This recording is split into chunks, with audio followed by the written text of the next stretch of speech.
Ready to safely speed up your flashing with the Riley Flash Quartz Dryer? Here's how to get it set up and running like it should. First, let's get your height dialed in. Use the rear knob to raise or lower the flash based on your press setup. The flash should be 1 to 2 inches above your press platen. If you want to speed things up, you can lower it, but be careful for garment height.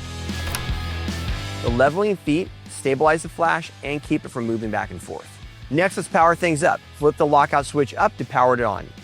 Next, we'll use the digital controls to dial in our time. You can either use the tens of seconds or the seconds. We recommend starting between 9 and 11 seconds. Don't hit the set or reset button because that will mess with the factory settings. Whatever time you have selected when you turn your flash off, it will power up with the same settings. Next, we'll select our heat zones. You can either use the bottom or the top zone or operate them together depending on your print placement or size of your arch. For platen heat up, we recommend operating them together.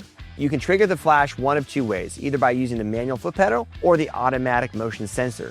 Both are simple and hands-free. The motion sensor hits on both entry and exit. So if you're spinning the press the other way that the motion sensor is on the opposite side, you may want to add an extra second to your time. Also, if you want to deactivate the motion sensor, take a small piece of painter's tape and put it over the sensor. Before starting production, we recommend warming up your platens and then using a laser temp gun to measure your ink flash temperature so you can speed things up appropriately.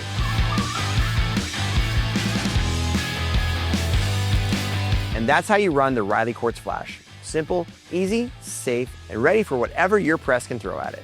Riley Hopkins, available on screenprinting.com.